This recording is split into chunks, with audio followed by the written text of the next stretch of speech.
Hello, I'm Helix 900. I am programmed to translate any language.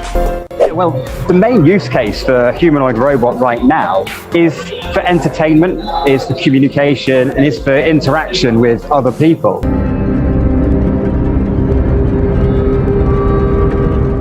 Origine de la robotique au Japon. Karakuri Ningyo. Les origines de la robotique au Japon remontent au XVIIe siècle avec la création des Karakuri Ningyo, des automates japonais traditionnels. Ces poupées mécaniques, souvent utilisées dans les théâtres et les festivals, étaient conçues pour effectuer des tâches simples telles que servir le thé ou écrire. Leur conception complexe et leurs mouvements préfiguraient l'avenir du Japon dans le domaine de la robotique, préparant le terrain pour des machines humanoïdes plus complexes. Développement au début du XXe siècle. Avance rapide jusqu'au XXe siècle, la croissance industrielle et les avancées technologiques du Japon ont jeté les bases de la robotique moderne. Après la Seconde Guerre mondiale, le Japon s'est concentré sur la reconstruction de son économie avec des investissements importants dans la technologie et l'automatisation, ce qui a finalement conduit au premier prototype de robots humanoïdes dans les années 1970.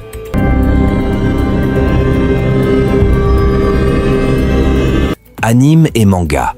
La culture pop japonaise a joué un rôle substantiel dans l'élaboration des robots humanoïdes. Des personnages comme Astro Boy, Tetsuwan Atomu, un robot doté d'émotions humaines, ont inspiré des générations d'ingénieurs. Le concept des robots en tant que compagnons ou même héros est profondément ancré dans les médias japonais, influençant la perception et l'acceptation par le public des robots de la vie réelle. Japanese robot that can understand human emotions. Its reaction, the way it looks at me and talks to me. I really felt it does understand me. Equipped with the latest voice recognition software and over a dozen sensors in its hands, head, and base. Aspiration technologique. La fascination du Japon pour les robots reflète également ses valeurs et aspirations sociétales. La volonté de créer des robots qui aident à la vie quotidienne, tiennent compagnie et jouent même un rôle de divertissement est étroitement liée au vieillissement de la population du pays et à la nécessité de trouver des solutions innovantes pour relever les défis sociaux.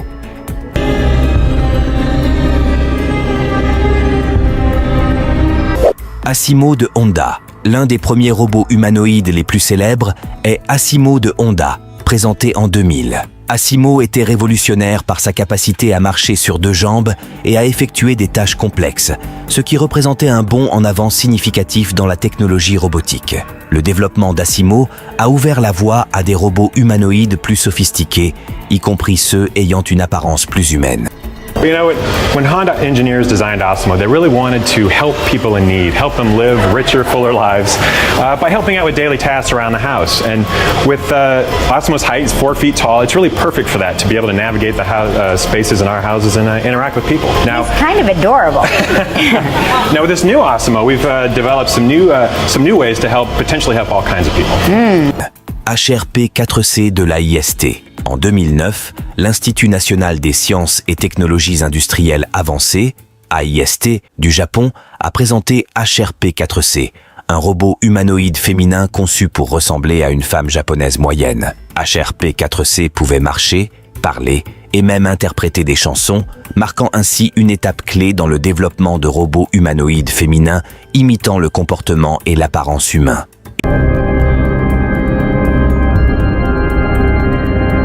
Geminoid F. Introduction et capacité. Geminoid F, développé par le professeur Hiroshi Ishiguro, est un androïde féminin très réaliste conçu pour ressembler étroitement à un véritable humain. Geminoid F peut sourire, froncer les sourcils et même chanter, ce qui en fait l'un des robots les plus réalistes jamais créés. Sa capacité à interagir avec les humains de manière naturelle a été présentée dans divers lieux publics, notamment lors de représentations théâtrales et d'expositions. Human interaction can be made better with the realistic face and appearance and motion and speech and so on.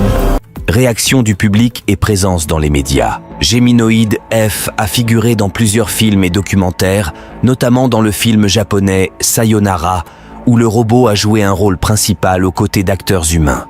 L'apparition du robot à l'écran a mis en lumière le potentiel des robots dans l'industrie du divertissement et a suscité des débats sur l'avenir des interactions homme-robot.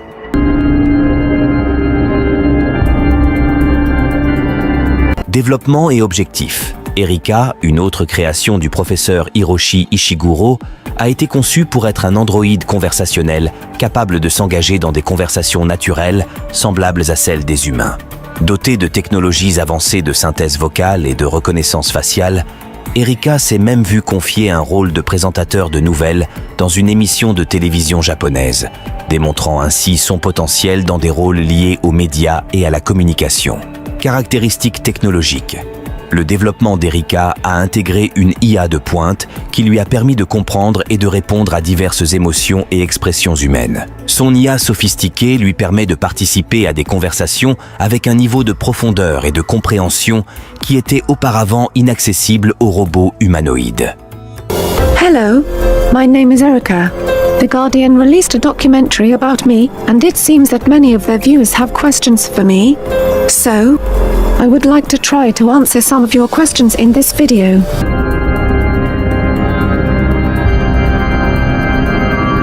Influence mondiale et présence japonaise. Sophia, bien qu'elle ne soit pas originaire du Japon, a eu un impact significatif sur la communauté robotique japonaise. Créée par Hanson Robotics, Sophia est connue pour son apparence humaine et ses capacités d'IA avancées qui lui permettent d'exprimer un large éventail d'émotions. Les visites de Sophia au Japon ont suscité des discussions sur le potentiel des robots humanoïdes et leur rôle dans la société. Robotics develops extremely lifelike robots for human-robot interactions. We're designing these robots to serve in healthcare, therapy, education, and customer service applications. The robots are designed to look very human-like Sophia. Intégration culturelle. Au Japon, Sophia a fait l'objet de diverses apparitions dans les médias et d'événements publics, ce qui a renforcé l'acceptation des robots humanoïdes dans la culture japonaise. Ces interactions avec le public japonais ont également mis en évidence l'approche unique du pays en matière de robotique, mêlant tradition et technologie de pointe.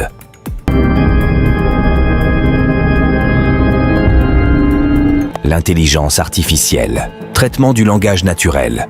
L'une des principales avancées en matière de robots humanoïdes féminins est le développement de systèmes sophistiqués de traitement du langage naturel, NLP. Ces systèmes permettent à des robots comme Erika et Sophia de s'engager dans des conversations significatives, de comprendre le contexte et de répondre de manière appropriée. Ce niveau d'interaction est crucial pour les robots destinés à servir de compagnons ou de représentants du service clientèle. Reconnaissance faciale et réponse émotionnelle. Une autre innovation majeure est l'intégration de la technologie de reconnaissance faciale qui permet à ces robots de reconnaître les émotions humaines et d'y répondre. En analysant les expressions faciales, les robots peuvent adapter leur comportement en fonction de l'état émotionnel de la personne avec laquelle ils interagissent, ce qui rend l'interaction plus naturelle et empathique.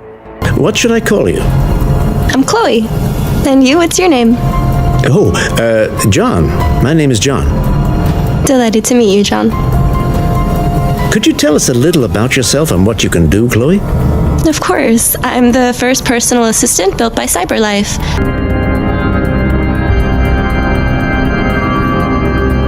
Les mouvements réalistes.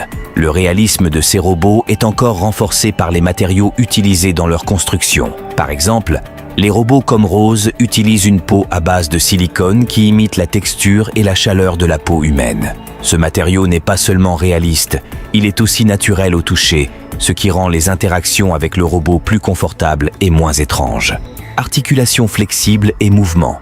Le développement d'articulations et d'actionneurs flexibles a considérablement amélioré le mouvement des robots humanoïdes. Ces innovations permettent aux robots de se déplacer avec fluidité et grâce, en imitant au plus près les gestes et les postures humaines.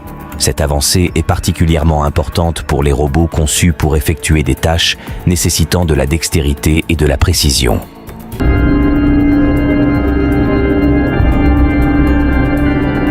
Apprentissage et personnalisation. Un élément essentiel des robots humanoïdes modernes est leur capacité à apprendre et à s'adapter à leurs utilisateurs. Grâce à des algorithmes d'apprentissage automatique, ces robots peuvent analyser le comportement, les préférences et les routines des utilisateurs, ce qui leur permet de personnaliser leurs interactions. Par exemple, un robot peut apprendre à ajuster le ton de sa voix ou à choisir des sujets de conversation spécifiques en fonction des interactions passées avec son propriétaire. L'amélioration continue. L'utilisation de l'apprentissage automatique signifie que ces robots évoluent constamment. Au fur et à mesure qu'ils recueillent davantage de données à partir des interactions, ils deviennent plus habiles à prédire les besoins de l'utilisateur et à fournir des réponses sur mesure. Cette amélioration continue garantit que le robot reste un compagnon précieux et engageant au fil du temps.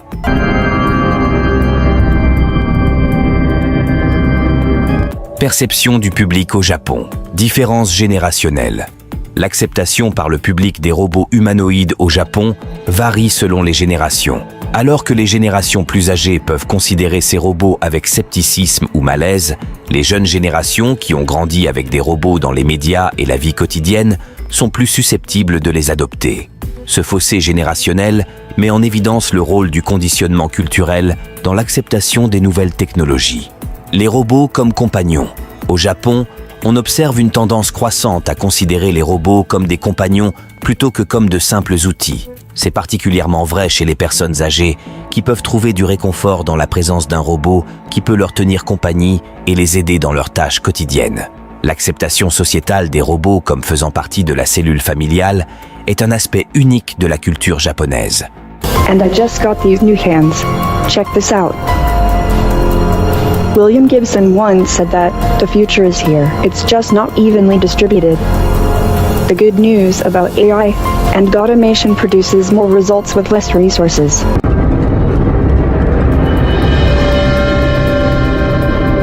Représentation dans les films et les séries télévisées. Les robots humanoïdes sont un élément essentiel des médias japonais depuis des décennies. Des animes classiques comme Ghost in the Shell aux films plus récents comme Elle et Ex Machina. Ces représentations explorent souvent les thèmes de l'identité, de la conscience et des implications éthiques de la création de robots ressemblant à des êtres vivants. L'influence de ces représentations sur la perception du public ne peut être sous-estimée, car elle façonne la façon dont les gens perçoivent le rôle des robots dans la société. Influence sur l'opinion publique. Les représentations médiatiques des robots au Japon ont tendance à être plus positives par rapport aux médias occidentaux qui dépeignent souvent les robots comme une menace pour l'humanité. Cette différence de représentation reflète les attitudes culturelles à l'égard de la technologie et de l'innovation. Les médias japonais jouant un rôle important dans la normalisation de la présence de robots humanoïdes dans la vie quotidienne. Hello there. May I ask your name? My name is Ben. My name is Erica. It's a pleasure to meet you, Ben. You too. Would you like to hear a little about me? Yes, please. I was created to be the world's most advanced and most beautiful, fully autonomous android.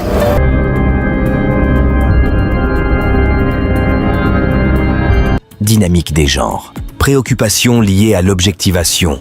La création de robots humanoïdes féminins a suscité des débats sur le risque d'objectivation et de renforcement des stéréotypes de genre. Les critiques soutiennent que ces robots, conçus pour être esthétiquement agréables et soumis, peuvent perpétuer des normes sociétales néfastes. D'un autre côté, les partisans de ces robots les considèrent comme un moyen de répondre aux besoins émotionnels et sociaux des personnes qui peuvent avoir des difficultés avec les relations humaines. L'autonomisation par la technologie. Il existe également un point de vue selon lequel les robots humanoïdes féminins pourraient autonomiser les utilisateurs en leur procurant un sentiment de contrôle et de compagnie dans un monde où les relations humaines peuvent être complexes et difficiles. Ce point de vue considère les robots comme un outil permettant d'améliorer la santé mentale et le bien-être, en particulier pour les personnes qui se sentent isolées ou déconnectées de la société. Relation homme-robot. L'attachement émotionnel. À mesure que les robots humanoïdes deviennent plus réalistes et capables d'interactions émotionnelles, le potentiel pour les humains de former des liens émotionnels profonds avec eux augmente. Cela soulève des questions éthiques sur la nature de ces relations et sur le fait de savoir si elles pourraient remplacer les liens humains. Des études de cas menées au Japon ont montré que certaines personnes préfèrent la compagnie des robots aux relations humaines, ce qui pourrait avoir des conséquences sociétales considérables. L'impact sur la santé mentale. Si les robots peuvent apporter de la compagnie et atténuer la solitude, leur impact sur la santé mentale suscite des inquiétudes. La dépendance à l'égard des robots pour le soutien émotionnel pourrait-elle entraîner une diminution des interactions humaines et des compétences sociales? Les experts sont divisés sur cette question. certains préconisant les robots en tant qu'outils thérapeutiques, d'autres mettant en garde contre les dommages psychologiques potentiels.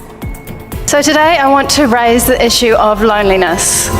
Loneliness affects around 50% of Americans. Social isolation is similar, but it's more objective measures of being alone, living alone, and the number of friends we have.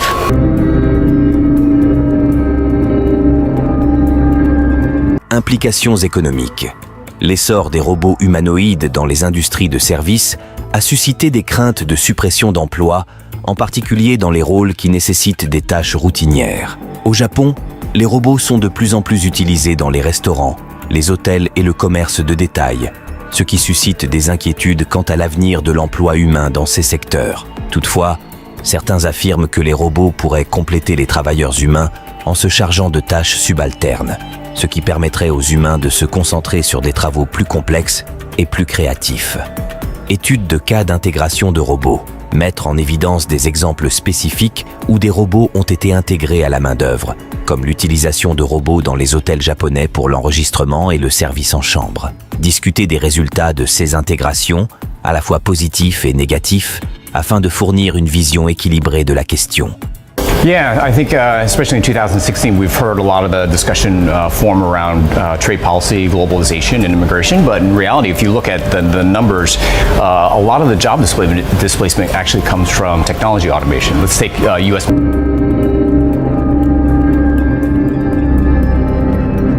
Collecte et surveillance des données. L'essor des robots alimentés par l'IA s'accompagne d'une inquiétude concernant la confidentialité des données. Ces robots collectent de grandes quantités de données pour améliorer leur fonctionnalité et personnaliser les interactions avec les utilisateurs. Cependant, cette collecte de données soulève des questions quant à savoir qui a accès à ces informations et comment elles sont utilisées. Des études de cas portant sur des violations ou des utilisations abusives de données pourraient illustrer ces préoccupations. Risques liés à la cybersécurité. À mesure que les robots sont de plus en plus connectés à Internet et à d'autres appareils, ils deviennent des cibles potentielles de cyberattaques. Discuter des risques potentiels de piratage des robots humanoïdes et des mesures prises pour atténuer ces menaces. Cette section peut inclure des avis d'experts et des exemples d'incidents passés.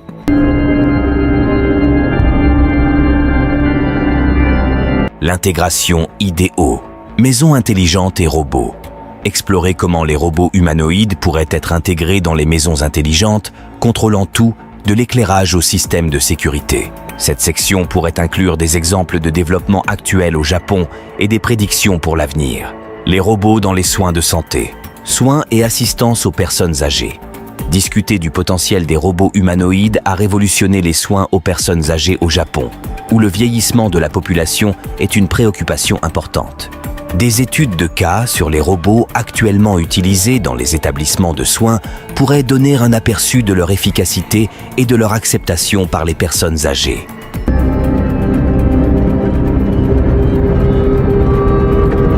Les politiques et réglementations gouvernementales. À mesure que les robots deviennent plus répandus dans la société, le besoin de cadres juridiques et réglementaires se fait plus pressant. Discuter de l'état actuel des réglementations au Japon concernant l'utilisation des robots humanoïdes, y compris les questions liées à la sécurité, à l'éthique et à la vie privée. Comparaison internationale. Comparer l'approche réglementaire du Japon à celle d'autres pays, tels que l'UE et les États-Unis, afin de fournir une perspective globale sur les défis et les opportunités présentées par les robots humanoïdes.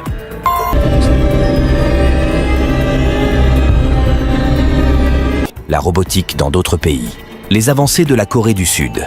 La Corée du Sud est un autre leader en matière de robotique, notamment en ce qui concerne les robots éducatifs et de service. Comparer leur approche à celle du Japon en soulignant les similitudes et les différences en matière de technologie et d'intégration sociétale. L'influence croissante de la Chine.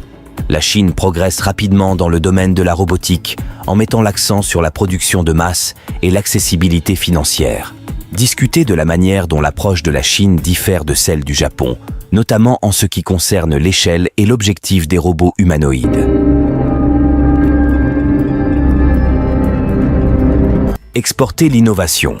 Le succès du Japon dans le domaine de la robotique a influencé les tendances mondiales, de nombreux pays se tournant vers le Japon pour s'en inspirer. Discuter de la manière dont les entreprises japonaises exportent leur technologie et de l'impact que cela a sur le développement mondial de la robotique. Collaboration et partenariat. Mettre en évidence toute collaboration internationale dans laquelle le Japon s'est engagé pour faire progresser la robotique, telles que des coentreprises avec des entreprises technologiques aux États-Unis ou en Europe. Ce que cela signifie d'être un être humain, conscience et IA. Approfondir les questions philosophiques sur la possibilité pour les robots de posséder un jour une conscience ou une conscience de soi. Cette section pourrait inclure les perspectives d'experts en IA, en philosophie et en robotique.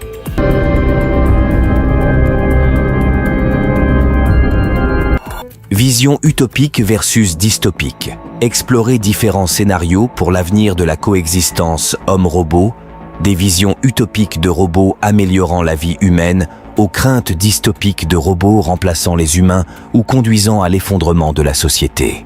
Opinions et spéculations du public. Inclure des résultats d'enquête ou des opinions publiques sur la manière dont les gens se sentent face à la cohabitation avec des robots humanoïdes. Cela pourrait fournir une perspective plus large sur les scénarios futurs potentiels. Conclusion. Récapitulation des points clés. Résumer les principaux progrès, impacts et perspectives d'avenir discutés tout au long du texte élargi. Réflexion finale. Proposer une conclusion réflexive sur la façon dont les développements des robots humanoïdes japonais pourraient façonner non seulement l'avenir de la technologie, mais aussi notre compréhension des relations humaines, de la société et de l'identité.